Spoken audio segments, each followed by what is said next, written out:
welcome back to my channel. Sarah here. We are doing a swatching video and we're going all with one color and all with one ink brand. So I'm going to be swatching 5 Ferris wheel press inks today, all of the brown variety.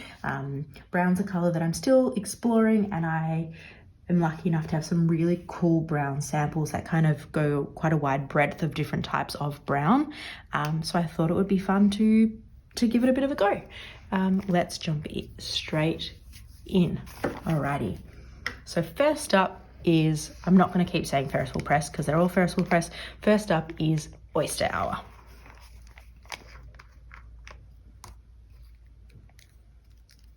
Oh, I don't know if that's screwed on properly. It is.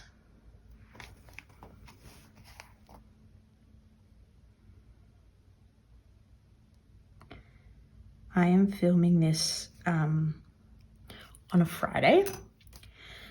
I haven't been able to have a lunch break today. I usually work from home on Fridays, but I had to go into work, but then I've done the second half of the day at home. And haven't, as I said, haven't been able to have a lunch break. It is a long day at the end of a very long week, so I thought I might try and film a video to just kind of take a moment, a little bit of self-care, because I know soon enough I'll be going home to the chaos. So I have a meeting in maybe 30 minutes, and I thought, I can take a lunch break. So this is Oyster Hour. I haven't used this ink in a pen yet. I am intrigued. I think the reason I've held off is it going to be too light? And it does look quite light going down on the page, but what I didn't realize is that it has quite a warmth to it. I can see bits of oranges in there, but I'm also, now that I say that, I might straight away contradict myself, because is it kind of haloing a little bit green? Watch this space a little bit. So, do I know how to spell oyster? I do. Still trying not to give up on my medium nib Pilot Uralwood sushi. It just doesn't feel as good as my fine, but I want to keep giving it a go. Can you see what I mean in the little haloing bits there? Interesting. A sip of tea. Now, I don't release videos on Fridays. I think this video will most likely come out on a Saturday. But how was your Friday? Oh, guys, I'm so silly. I haven't even cleared my syringe yet. How was your Friday yesterday? Do you have any nice plans for the weekend? The sun, I'm filming this on the 1st of September is when I'm filming this. And the sun is starting to shine in Melbourne, which is really just lovely. That being said, it was raining all day yesterday and this morning, but now I can see the afternoon sun coming through. Next up is Treasured Manuscript, as I keep rambling along. And it's been so nice to just, be able to take the kids to the park and stuff. When it's, don't mind my work email, when it's so cold and wet and windy, it's just hard. You just can't get out. So it is nice that it is starting to heat up. But I guess for all of you on the other side of the world, that would mean it's probably starting to get cool. So I'd love to know what you're going to get up to for the weekend, how your week has been. Interesting. All right. 2 things I noticed. The first one is that I don't think I like it. Can you see that it's almost made the page go see-through? Now, I don't think I put more ink than I have, the Oyster Hour, for example. It just it reminds me of when you get oil on paper. It's very light.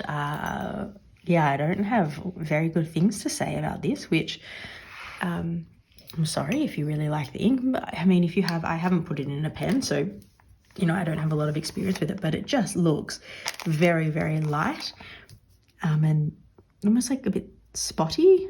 I don't know if that's coming through. I'm trying to see on the camera.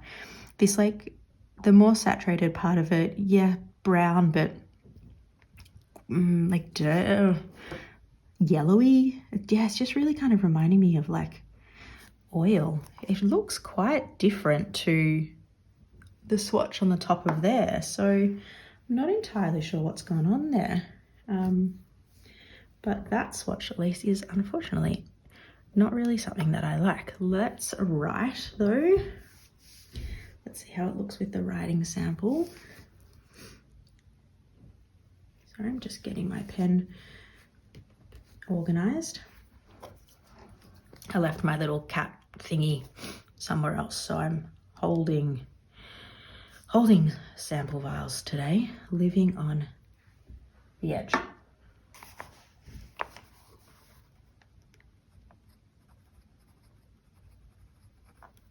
I don't know why I wrote that in cursive, sorry,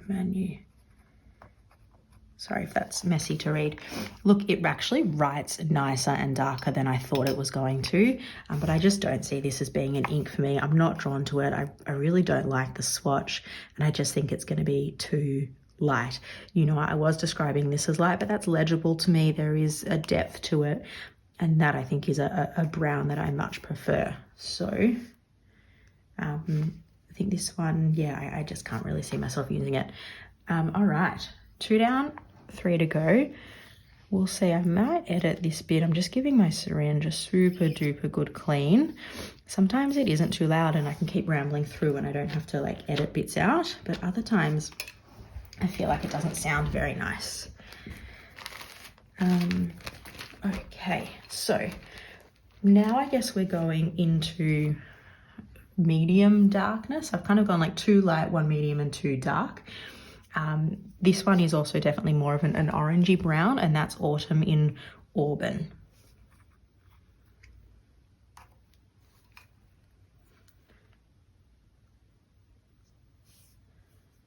All right. What do we think? Maybe here. I always start off like too small and then end up going bigger. You think I could work out spacing by now, but it's not meant to be.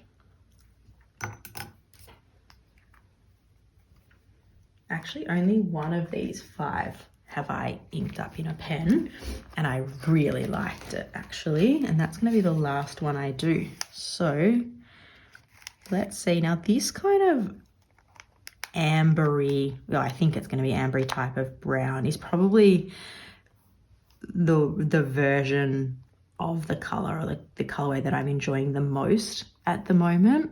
Loved ginger chicken, toucan sienna, just yeah, all of those orangey browny ambers I've really been enjoying. Do I want to do a little bit more in there?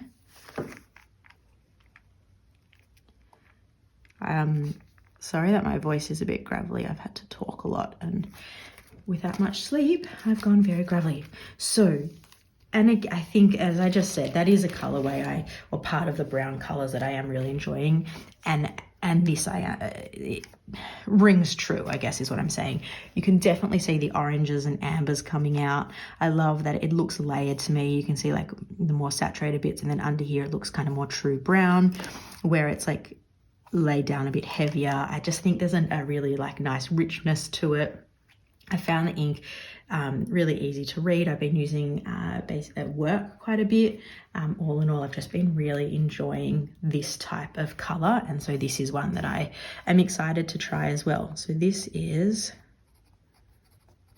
Autumn in, and maybe every title I'm going to write differently, because why would I be consistent? That looks, I really like the look of that color. Beautiful. And then coming back up to here, there is a really nice halo forming, but the ink still looks warm to me, which is nice. It's a kind of cool complexity, or not complexity, but layer to it. All right, 2 down. Now the next one has an awesome name, and that is Writing Desk. I feel like if you're watching a fountain pen ink swatching video, you probably like writing. So I think ferriswheelpress did well with the naming of the inks. I think anyone in this hobby is probably going to be drawn to an ink, you know, named something like that. So let's do a bit of a swatch. It almost in the vial, it looks like a dark chocolate kind of brown.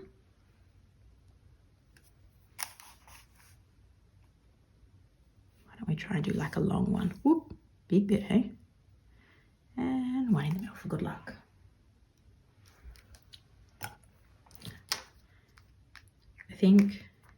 I know that I'm really wanting to explore greens, I think, next. I thought when I first started with fountain pens, I've never really had a favorite color, but I have green is kind of nice. And if I ever had to be like, if I had to like pick a favorite color for like an icebreaker game or something, I would always choose green.